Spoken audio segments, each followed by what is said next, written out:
요한복음 20장 19절부터 23절까지 다섯 절밖에 안 되니까요. 우리가 하나님의 말씀이 지금 우리에게 주어진다는 그 믿음의 고백으로 한 목소리로 같이 합독하도록 하겠습니다. 이날 곧 안식 후 첫날 저녁 때에 제자들이 유대인들을 두려워하여 모인 곳의 문들을 닫았더니 예수께서 오사 가운데 서서 이르시되 너희에게 평강이 있을지어다. 이 말씀을 하시고 손과 옆구리를 보이시니 제자들이 주를 보고 기뻐하더라. 예수께서 또 이르시되 너희에게 평강이 있을지어다. 아버지께서 나를 보내신 것 같이 나도 너희를 보내노라. 이 말씀을 하시고 그들을 향하사 숨을 내쉬며 이르시되 성령을 받으라. 너희가 누구의 죄든지 사하면 사하여질 것이요 누구의 죄든지 그대로 두면 그대로 있으리라 하시니라. 아멘. 우리가 한 목소리로 함께 읽은 본문에서 부활하신 왕으로부터 받은 사명이라는 제목으로 하나님의 말씀을 전하도록 하겠습니다. 오늘은 온 교회가 부활주일로 지키는 날이고요. 안식 후 첫날 예수님께서 부활하심으로 안식일은 토요일이고요. 안식 후 첫날은 일요일이죠. 안식 후 첫날을 주님의 날 되게 하셔서 오늘날 우리가 주일 예배를 드림으로 사실은 매주 주님의 부활을 기념하는 그런 예배를 드리는 거고요. 오늘은 특별하게 예수님의 부활에 대해서 좀 더 깊게 묵상하고 그렇게 기념하는 날로 우리가 예배를 드리고 있습니다. 예수님께서 십자가에 못 박혀 죽으시고 무덤에 장사가 되었다가 3일 만에 부활하셨습니다. 예수님께서 부활하신 것은 역사적인 사건이에요. 역사적인 사실입니다. 유령이나 환상이 아니라는 거예요. 예수님의 부활하신 모습은요, 누구나 눈으로 보고 손으로 만지며 확인할 수 있었어요. 그래서 사도 바울은 고린도전서 15장에서 부활하신 예수님을 목격한 사람들을 언급하는데요. 예수님의 12제자들 그리고 500여 형제들은 일시에 부활하신 예수님을 보았대요. 그리고 그 이후에는 야고보와 사도 바울 자신에게도 보여주셨다고 기록하고 있어요. 세상의 어떤 종교도 부활을 언급하지는 않습니다. 왜냐하면 세상의 모든 종교는 인간이 만든 종교이기 때문에 그래요. 하지만 기독교만의 독특한 신앙이 있는데 그것이 부활신앙입니다. 이것은 기독교의 신앙이 인간의 종교가 아니라 하나님의 종교라는 것을 보여주는 거예요. 왜냐하면 부활은 인간 세계에서는 일어날 수 없는 일이에요. 오직 생명을 주관하시는 하나님에게만 가능한 일이기 때문에 그런 거예요. 한나의 기도에 보면 하나님의 능력에 대해서 찬양하는 기도 내용이 나와요. 사무엘상 2장 6절에 보면 여호와는 죽이기도 하시고 살리기도 하시며 스올에 내리기도 하시고, 스올은 지옥이죠. 지옥에 내리기도 하시고 거기에서 올리기도 하시는도다. 하나님만이 생명을 주관하실 수 있어요. 살릴 수도 있고 죽일 수도 있고 지옥에 내릴 수도 있고 지옥에 갈 영혼을 올릴 수도 있는 그런 분은 오직 여호와 하나님밖에 없다는 거예요. 그런데 예수님께서 부활하셨어요. 이 부활 사건으로 말미암아 예수님은 하나님의 아들이시여 메시아 왕이라는 것을 증명하는 사건이었던 거예요. 그래서 제자들 중에 한 명인 도마가 부활하신 예수님을 보고 못자국 난 손과 창에 찔린 옆구리 그 자국을 보고 도마가 예수님에 대해서 이렇게 고백하죠. 나의 주님이시요 나의 하나님이십니다.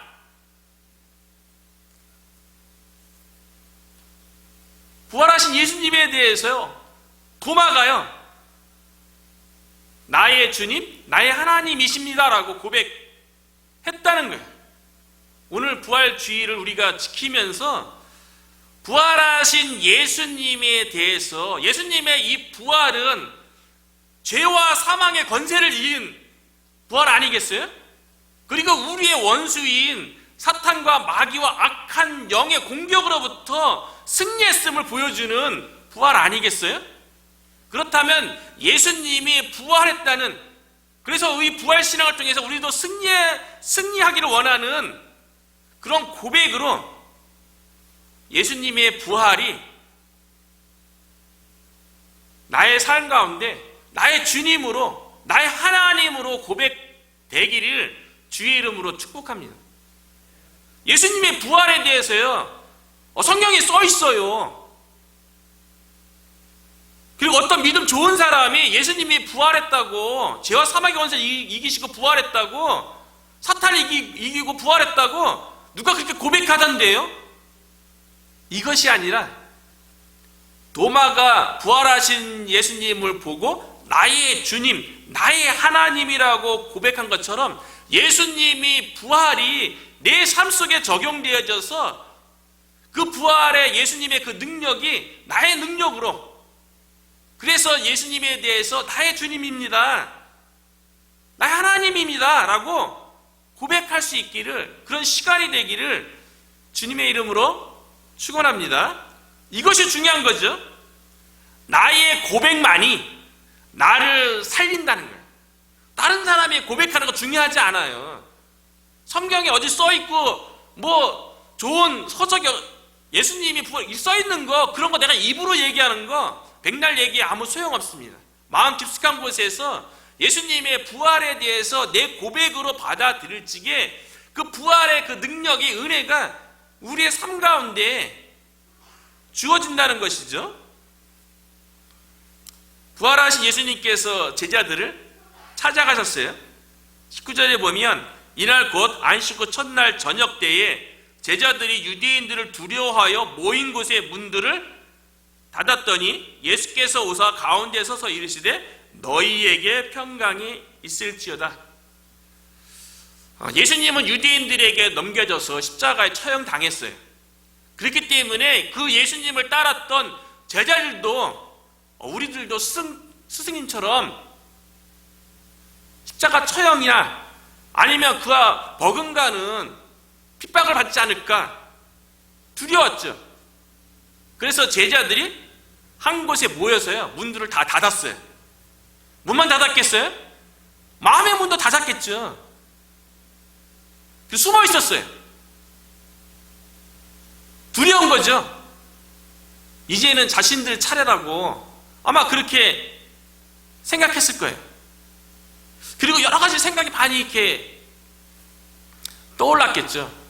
그동안에 3년 동안, 3년 넘게 예수님 따라다녔잖아요. 그 따라다니는 것도 뭐 그냥 어쩌다가 시간이 있을 때만 따라다닌 게 아니고요, 생애 전부를 바쳐서 예수님을 따라다녔어요. 베드로 같은 경우는 자신의 생업이었던 배와 부모를 버려두고요, 또 가족까지 있었어요. 근데 가족보다도 예수님이 따르라니까 그 말에 순종해서 예수님을 수제자로 열심히 따라다니고 그랬다고요. 다른 제자들도 다 마찬가지죠. 뭐 세리였던 직업도 있었고 또 어부였던 직업도 있었고 나름대로 각자의 삶이 있었는데 예수님의 부르심에 순종해서 다 따라다녔다고요. 그런데 예수님께서 십자가에 못 박혀서 돌아가셨다는 거예요. 그러면 3년 반 동안 따라다녔던 그동안에 내 인생은 어떻게 되는가? 그런 과거에 대한 원망도 들 수 있죠. 그리고 지금은 그 예수님 따라다닌 것 때문에 유대인으로부터 어떤 박해가 나에게 주어질 것에 대한 두려움, 그런 것도 있겠죠. 그래서 현실에 대한 좌절감도 생길 수 있어요. 그러면 앞으로 미래는 어떻게 될 것인가? 낙담을 넘어서 절망하는 수준이었죠. 그런데 예수님께서 부활하셔서 두려워서 육신의 문도 다 닫을 뿐만 아니라 마음의 문도 닫혀있는 제자들 앞에 나타났다는 거예요. 그러니까 부활하신 그 예수님을 보고 20절에 이렇게 기록되어 있어요.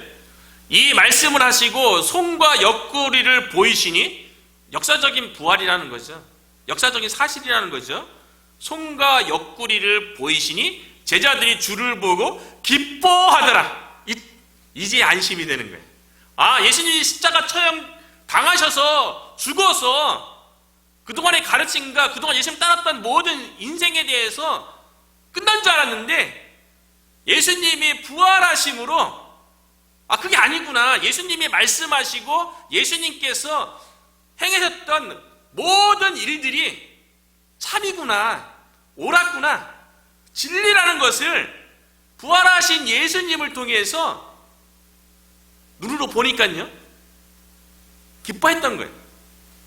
예수님이 부활하셨다는 이 사실만으로, 그리고 제자들을 찾아왔다는 이 사실만으로 제자들의 마음은 큰 위로가 되었을 거예요. 죽으면 끝난 거죠. 저는 예수님이 부활했다는 이 사실만 자체로 우리가 믿기만 하면 우리 가운데 엄청난 위로와 희망이 된다고 저는 믿어요. 왜냐하면 죽음보다 더 큰 절망은 없어요. 죽으면 진짜 다 끝난 거 아니에요? 그런데 죽음 가운데에서 부활했다니까요. 우리가 인생에서 여러 가지 힘들고 어려운 일을 겪으면 죽을 것 같다 그런 표현을 쓰잖아요. 그보다 더한 죽음에서 부활했다는 거예요.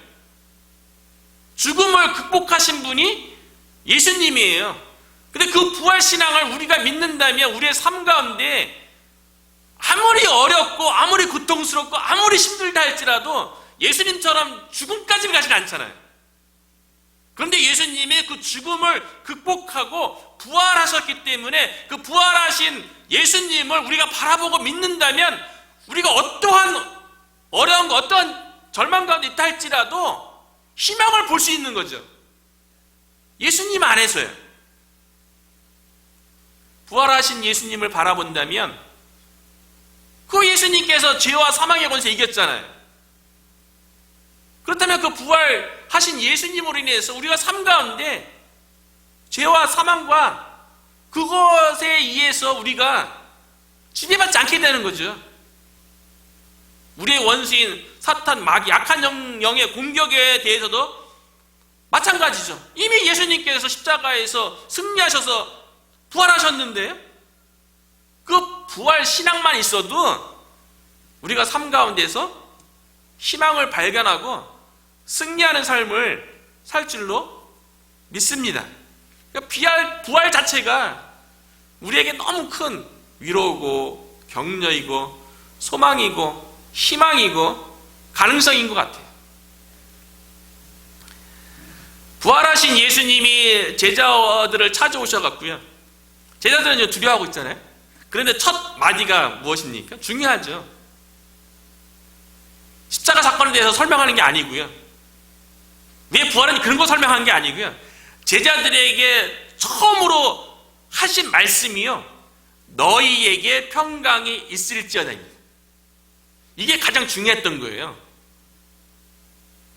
예수님께서 십자가 못 박혀 죽으시고 부활하시고 이런 사건들은요, 나중에 성령님이 임하면 성령님께서 다 깨닫게 해주실 거고요. 지금 유대인들로 인해서 두려운 마음 가운데 숨어있는 이 제자들에게 가장 필요한 것은요, 평강이었던 거예요.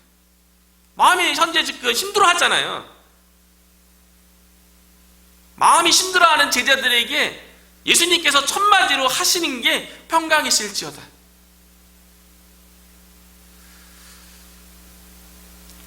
상황이 참 힘든 상황이에요, 제자들에게요. 그런데 예수님께서 상황과 환경에 대해서 이야기하는 게 아니라 제자들에게 예수님께서 주시는 평강을 주신다는 거예요. 우리에게도 필요한 게 평강 아닐까요? 이 평강이 히브리어로 샬롬이에요. 샬롬. 우리가 인사할 적에 샬롬, 얘기하잖아요. 뭐 인사할 때도 샬롬 쓰고 헤어질 때도 샬롬 쓰고 마음의 평화, 평강 이거죠. 하나님과의 평화, 주변 사람들과의 평화 이게 샬롬이죠. 부활하신 예수님이 두려워하는 제자들에게 제일 필요하다고 느낀 것은 그들의 마음속에 평강이었다는 거예요. 그런데 이 평강을 누가 준다고요? 내가 너희에게 평강을 주노라. 평강은요, 예수님이 주신다는 거예요. 평강을 내가 만드는 게 아니에요. 예수님이 주신다는 게 중요한 거예요. 내 마음의 평안도 예수님이 주시는 거고요. 우리 가정의 평안도 예수님이 주시는 거고요. 우리 귀의 평안도 예수님이 주시는 것이라고 믿습니다. 너희에게 평강이 있을지어다. 예수님이 주신다는 거예요. 그런데 이상하죠? 제자들은 유대인들이 두려워서 숨어 있잖아요. 평강의 마음 가지면 바뀌는 거 있어요? 유대인들이 예수님을 핍박하듯이 예수님을 믿는 자들을 앞으로 핍박할 거예요. 실제로 핍박하죠. 유대인들의 마음이 바뀌었나요? 유대인들이 예수님과 예수님 믿는 자들, 따르는 자들을 어떻게든 핍박을 하는데, 그래서 사도행전에서는 예수님의 이름으로 가르치지도 말고 전도하지 말라고 막 사내들인 공회에서 판결을 막 내리잖아요. 유대 커뮤니티에서 최고 법정기구에서 종교기구에서 그렇게 결정 내리면 그 커뮤니티에 있으려면 말씀에 순종해야죠. 그런데 바뀐 거 아무것도 없어요.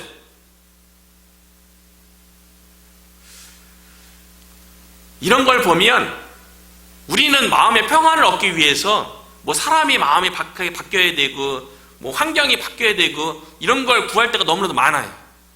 그런 평강을 구할 게 아니라요, 부활하신 예수님께서 주시는 그 평강이 내 마음속에 있게 해달라고 기도하는 게 중요한 거예요.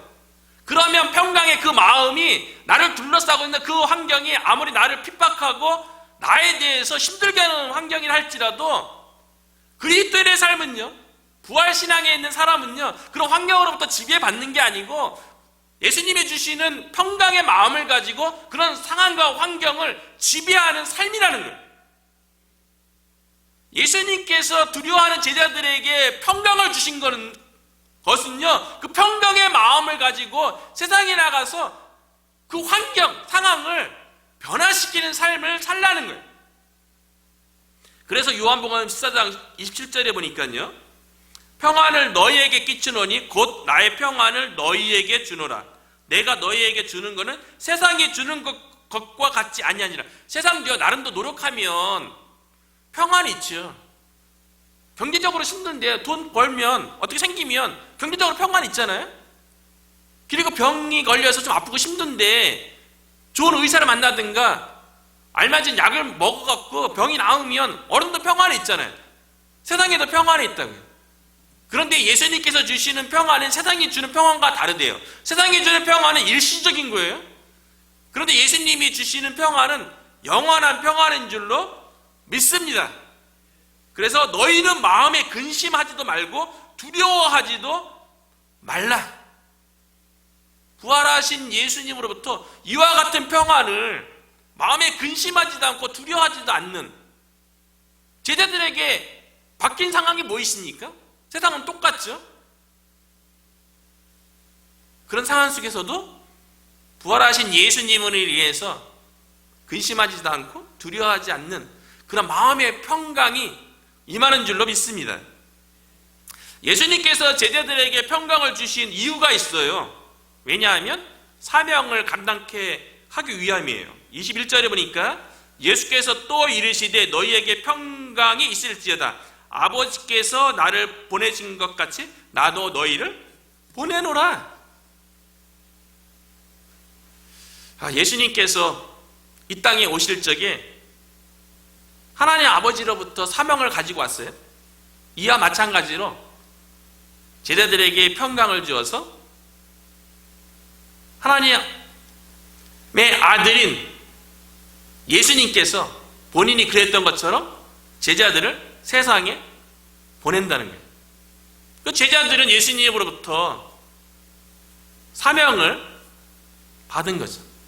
우리들도 마찬가지로 예수님으로부터 사명을 받은 줄로 믿습니다. 우리가 예수님의 제자라면 누구도 예외 없어요. 우리는 다 사명을 받은 자라는 거예요. 현재 상황은 유대인들을 두려워해서 문들을 잠고 숨어 있는데 사명을 주셨다는 것이 중요한 거예요.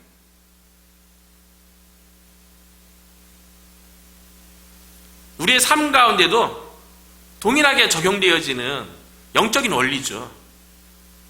우리의 상황이 좋은 여건 속에서, 좋은 분위기 속에서 우리에게 사명 주어지는 거 없어요.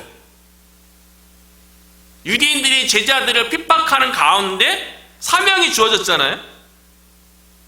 우리들도 동일하지 않을까요? 우리들에게도 예수님으로부터 사명이 주어졌는데요, 이 사명 가지고 세상에 나가보면 이 사명을 감당하기에 결코 만만치 않습니다. 그래도 예수님 당시에는 잡아가서 핍박하고 죽인 일까지 했었잖아요. 그런데 오늘날은 잡아가고 죽인 일까지 안다 할지라도 예수님께서 주신 사명이 복음 증거하는 이 사명 감당하다 보면 세상이 만만치 않죠. 우리의 환경이 예수님이 주신 사명을 감당하기에 어찌 보면 버겁고 힘든 상황이죠.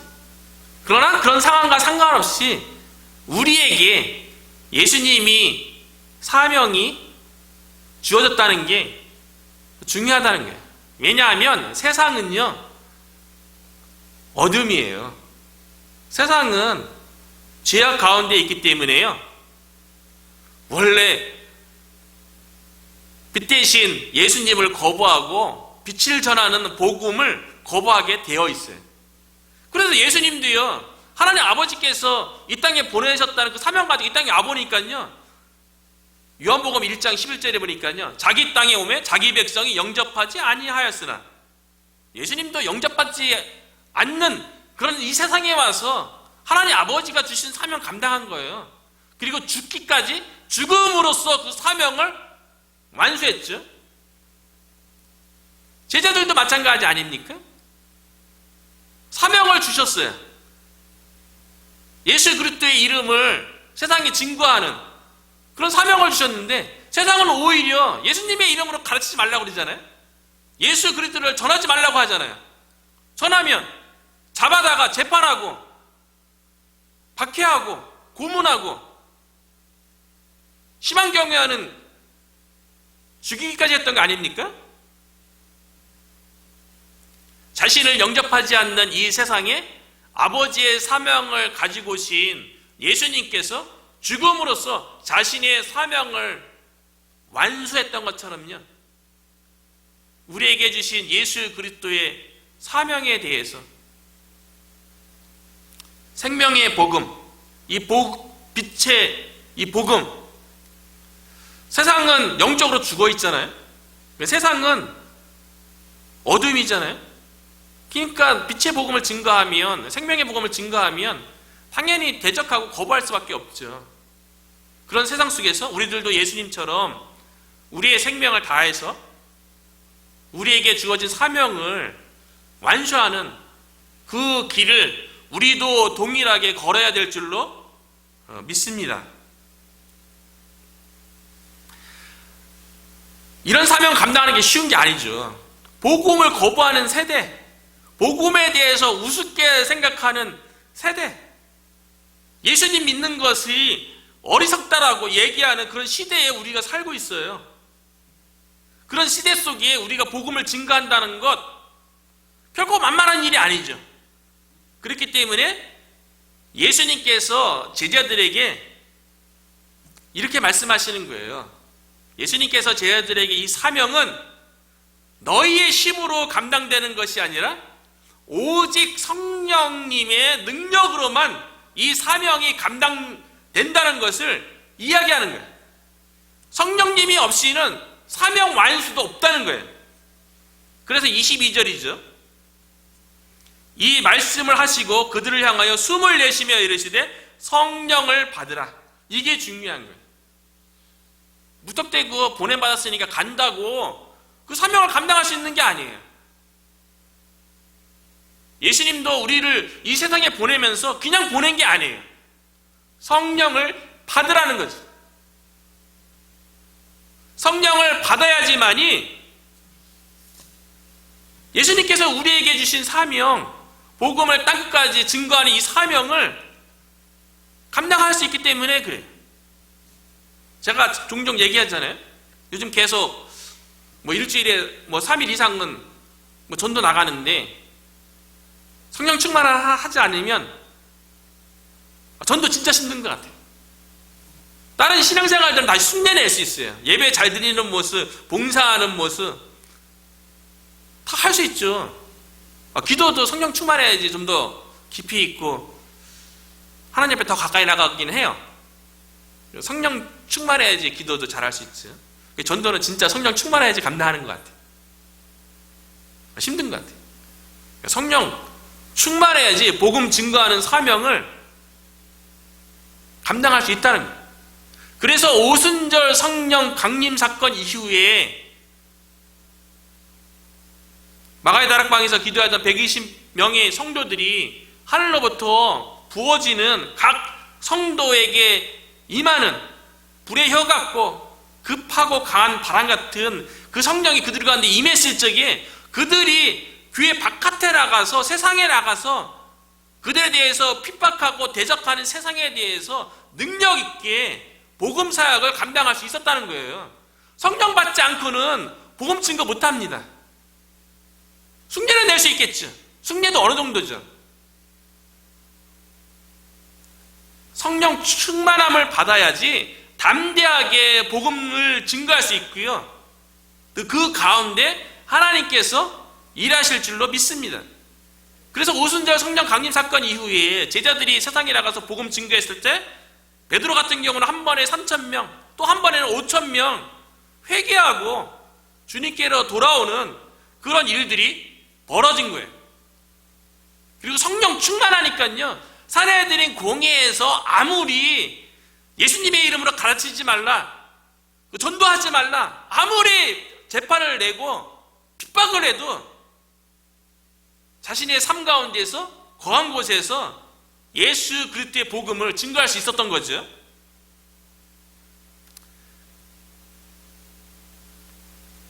그렇게 제자들이요, 성령 충만 받아서 그들에게 주어진 사명을 완수함으로 복음에 대해서 대적하고 거스르는 그 세대에 대해서 변화시키는 삶을 살았던 것처럼요, 저와 여러분도 성령 충만해서 우리를 통하여서 이 지역 가운데 우리의 작은 몸부림 속에 어떻게든 복음을 증거하려는 우리의 몸부림 속에 하나님께서 일하셔서 이 지역을 조금씩 변화시키는데 저와 여러분이 쓰임받기를 주의 이름으로 축원합니다. 우리가 복음을 증거하는 사명이 중요한 이유가 있어요. 23절에 얘기하는데 왜 복음 증거하는 게 중요하냐면요, 23절에 얘기하는데 너희가 누구의 죄든지 사하면 사하여질 것이요 누구의 죄든지 그대로 두면 그대로 있으리라 하시니라. 23절의 내용은 마치 우리에게 죄를 사하거나 그럴 수 있는 권세가 있는 것처럼 기록되어 있어요.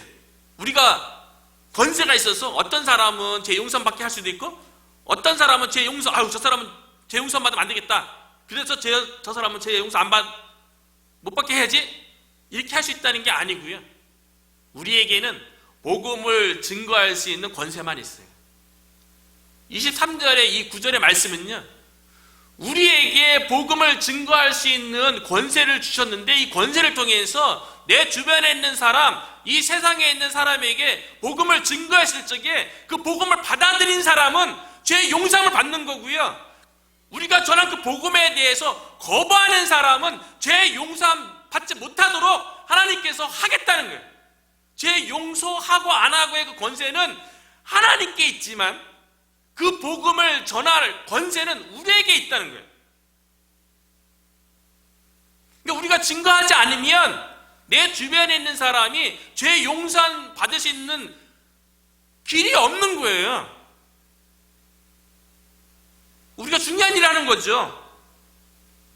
우리가 복음 증거를 통해서 그 사람이 천국 갈 수도 있고 그 사람이 지옥 갈 수 있는 그 길을 제시하는 거예요. 그러니까 복음을 증거하는 일은 되게 고귀한 일입니다.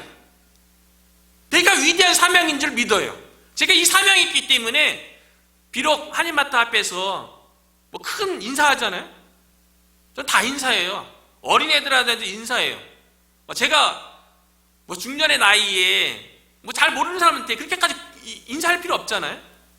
그런데 그들이 복음을 받아들이지 않으면 죄 용서함 받지 못하고, 죄 용서함 받지 못하면 어떻게 됩니까?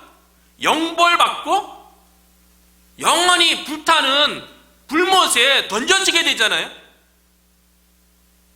우리에게 복음을 증거할 수 있는 권세를 주셨는데 이 권세를 가지고 우리 주변에, 그리고 예수님께서 제자들을 보낸 것처럼 예수님께서 우리를 이 몽고메리 카운티, 이 더우디에 교회를 세우고 이 지역으로 보냈다고 저는 믿습니다. 우리가 복음 증거의 사명을 감당해야죠. 우리가 복음 증거하는 거에 따라서 그 사람이 받아들이고 안 받아들이고에 따라서 그들의 생명이 오고 가는 거예요. 천국과 지옥에 오고 가는 거죠. 그렇기 때문에 저는 이렇게 팻말 들고 이렇게 서 있으니까 뭐 종종 얘기했지만 마치 제가 이제 돈 국어라는 그렇게 보일 수 있잖아요. 뭐 어제도 또 이렇게 가면 늘 이렇게 돈 주는 사람이 있어요. 1달러 아니면 2달러 주는 사람이 있어요. 그 자존심이 있죠. 제가 만나는 그 사람에게 내가 복음을 통해서 그 사람이 살 길과 죽을 길 얘기하는 건데 자존심이 있죠. 돈 주는 건 뭐 1달러, 2달러 불쌍하다고, 그러니까 불쌍한 표정 같은 게 아직도 안 해요. 그 사람 상대방이 뭐 이렇게 저를 어떻게 바라보든 불쌍하게 바라보고 참 안 됐다, 그렇게 또 바라보는 사람도 있어요. 그러나 예수님께서 복음 증거의 사명을 주셨잖아요. 고귀한 사명을 주셨잖아요. 당당한 거예요. 복음에 대한 자부심이 있는 거예요. 그래서 비굴한 모습이나 마치 구걸하듯이 한번 우리 교회에 뭐 이렇게 오십시오 얘기는 하죠. 그러나 당당하게 복음 안에만 생명의 길이 있는데, 그래서 당당한 모습으로 먼저는 이제 처음에는 이제 많이 바뀐 것 같아요. 처음에는 그냥 인사만 했어요. 편말을 들고 있으니까 편말에 이제 하나님은 당신을 사랑하신다, 간 러브스하고 우리는 예수님이 필요합니다. We need Jesus. 요거 하고 이제 우리 교회 워시터 성도교에 있으니까 인사만 하면 이거 보면 알겠는데 잘 쳐다보지 않더라고요. 그래도 안 되겠다. 그래서 주의 이름을 부르는 자는 구원을 받으리라 얘기했기 때문에 예수님의 이름을 내가 얘기하겠다. 그래서 안녕하세요, 예수님 믿으세요. 조금 이렇게 좀 관심 있는 사람에게는 예수님 믿고 구원 받으세요. 여기까지 얘기해요. 근데 놀랍게도 이렇게 거부하고 막 그런 사람은 한두 명밖에 없어요. 대부분 다 고마워하고 제가 인사하면 대부분 받아줘요. 한두 명만 이제 외면하고 이제 약간 불쌍한 눈초리로 바라볼 뿐이지 대부분은 그렇지 않고 오히려 격려하고 감사하다, 그런 반응을 보인다는 거죠. 우리에게 너무나도 중요한 복음 증거에 사명이 있는데요. 이 복음을 증거하는 이 권세는요, 내 주변 사람을 살리기도 하고 죽일 수 있는, 죽음의 길로 갈 수 있는 그런 사명이라는 거예요. 우리가 몽고메리 카운티 가운데 보냄을 받아서 우리가 이제 복음을 증거하는 이 사명을 받았는데요. 우리 주변에 있는 이 카운티에 있는 수많은 잃어버린 영혼들, 아직 복음에 대해서 결단하지 않은 수많은 영혼들에게 담대하게 우리에게 주어진 복음을 전하는 이 권세를 가지고 복음을 전해서 그들이 생명을 얻고 천국을 경험할 수 있도록 저와 여러분이 우리 워싱턴 성도교회가 마지막 시대 때에 귀하게 쓰임받는 그런 교회가 되었으면 좋겠어요.